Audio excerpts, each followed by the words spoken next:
May 4 na bagay na dapat mong iwasan at ito ay malamang na madalas mong ginagawa bago ka matulog.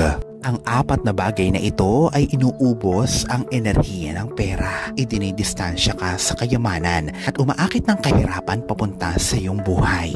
Itinataya ko ang salita kong ito na kahit isa sa 4 na bagay na ito ay ang siyang ginagawa mo. Ito ang mga negatibong bagay na siyang negatibong nakaka-impluwensya sa iyong pagtulog at siyang nakakaapekto ng masama sa iyong enerhiya at vibration sa pera. Ito ang 4 na simpleng bagay na lingid sa iyong kaalaman ay ang siyang culprit o salarin kung bakit ka naghihirap ng husto sa pera. Kasawiang palad, maraming beses na tayo ay walang kamalay-malay sa ating mga ginagawa na mali, kaya patuloy na nangyayari sa atin ang masasama o pangit na mga bagay. Narito ako upang gabayan ka at bigyan ka ng mga simpleng hakbang upang makontra ito. Ito ay makakatulong upang makalikha ka ng isang bago at positibong enerhiya sa iyong buhay. Huwag mong pagtingnan bilang mga simpleng ideya lamang ang mga salitang ito, kundi ay isagawa mo na din ito. Subukan mo ito sa iyong sarili. Subukan mo ito sa iyong sarili. Alalahanin na ang video na ito ay para lamang sa mga may bukas na isip at lubos na paniniwala sa mga ganitong paksa. Kung ang video na ito ay hindi sumasang-ayon sa iyong paniniwala at mga naging karanasan, ay mas mabuting i-skip mo na lamang ang video na ito.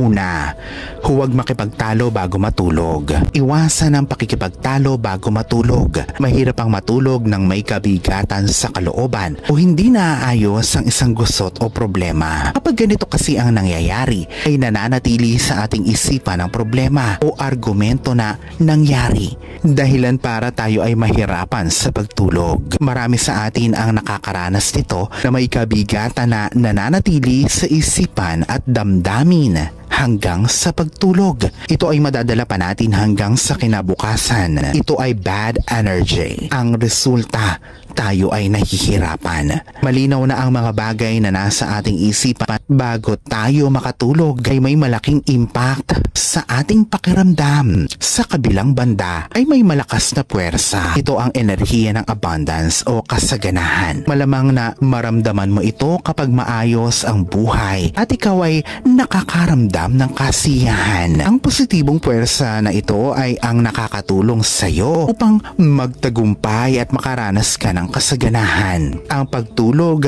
sa kabila ng may nakaaway ka at walang pagkakasundo ay ang siyang sisira sa kabalansehan na siyang makakaapekto sa iyong pinansyal na sitwasyon at relasyon. Ang Panginoong Hesus ay binibigyan ng importansya ang pagpapatawad. Ang mga katuruan na ito ay lumagpas na sa lahat ng panahon at kultura na siyang nagpapakita ng universal truth o katotohanan patungkol sa mga huling bagay sa ating isipan upang masigurado na ang paglalakbay natin sa ating mga panaginip ay maging maganda. Alisin na ang mga negative energy patterns. Baguhin ang mga bagay na nasa isipan bago ka pa matulog. Maaaring lumabas ka at magpahangin. Maglakad ng nakaapak sa lupa, umingala sa langit at isipin ang positibong parte sa iyong buhay. Damahin ang mga maliliit at paunti-unting pagbabago sa iyong isipan. Ito ay hindi lamang isang payo, kundi ito ay isang ideya na hindi kumukupas sa paglipas ng panahon na siyang nagsasabing unawain kung gaano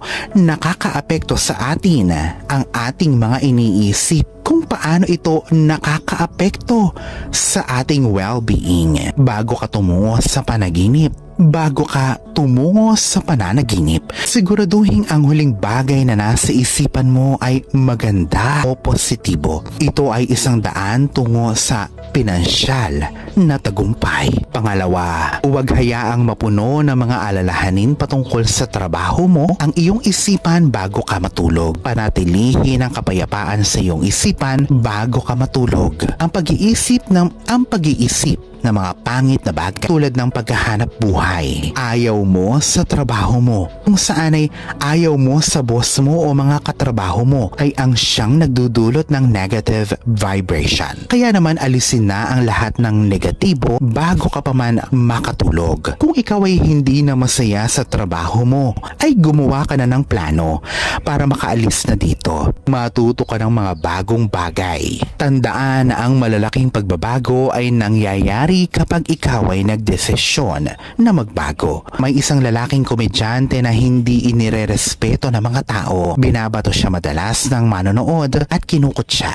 Ngunit noong binago niya ang kanyang imahe, ay bigla na lang umalis sa mga nangungutya at nangbubuli sa kanya. Ang kanyang mga monologue ay tinatangkilik ng mga manonood at pinapalakpakan. Ito ay nangangahulugan lamang na kapag ikaw ay nagbago, lahat ay magbabago. Huwag matulog ng may nananatiling problema patungkol sa trabaho sa iyong isipan. Sa halip, ito ang isipin mo. Mas mahirap at mas mabigat kung ikaw ay walang trabaho.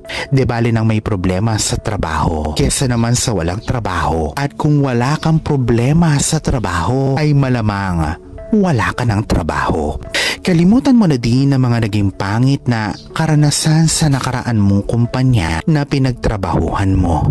Ito ang mga bagay na hindi ko lamang binasa, kundi isinabuhay ko din at isang napakagaang buhay ang naidulot nito sa akin. Pangatlo, huwag isipin ang pera at kakulangan dito bago ka matulog. Subukang matulog ng may kalmadong isipan. Ang pagkakataon bago tayo matulog ay parang isang blankong canvas kung saan ikaw ay makakapag-imagine ng isang kinabukasan na walang problema sa pera.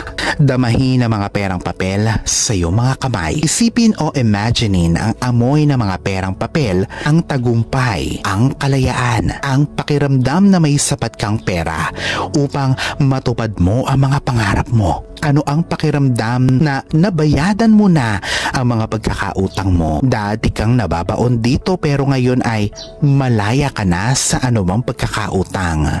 Gawin itong isang habit sa gabi-gabi at panoorin ang iyong buhay na nagbabago mula sa walang-wala hanggang sa pagiging masagana. Ang matatagumpay at mayayaman ay maligaya sa pagkakaroon ng kapayapaan habang ang stress at pag-aalala ay nakadikit sa mga taong naghihirap. Piliin ang landas ng kasaganahan sa pamamagitan ng pag-iisip ng kapositibuhan at pagkalma ng isipan bago matulog. Ito ang magdadala ng mga ninanais mo sa iyong buhay. Mag-umpisa sa pagkakaroon ng pakiramdam na mayroon ka na ng mga bagay na pinapangarap mo. Isipin mo na ang mga magagandang bagay ay kasalukuyan ng nangyayari sa buhay mo bago pa man ito mangyari talaga. Pang-apat, ang panonood ng balita sa telebisyon bago matulog. Ang balita ay nandiyan upang maagaw ang iyong atensyon para sa patalastas at upang mapanatili na tumatakbo ang kanilang industriya. Sila ay nagfo-focus sa mga bagay na umaagaw sa atensyon ng tao at hindi ang madalas ang magagandang balita. Isipin mo kung ikaw ay nagmamaneho sa kahabaan ng isang highway. Ikaw ba ay hihinto para sa magandang tanawin o sa isang aksidente? Ito ay dahil ang ating isipan ay nakakonekta sa pagbibigay madalas ng atensyon sa mga problema. Ang mga palabas sa telebisyon ay alam iyon, kaya madalas ang ibinibida nila ay mga trahedya.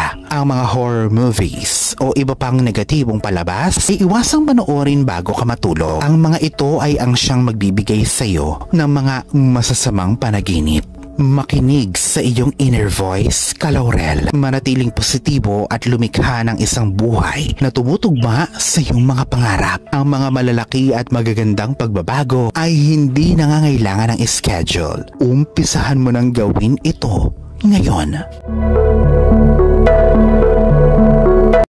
Alalahanin na sa poong may kapal pa din, nagmumula ang lahat ng pagpapala, ang kasipagan at ang kabutihan sa ating kapwa kasabay ng buo mong pananalig sa may kapal.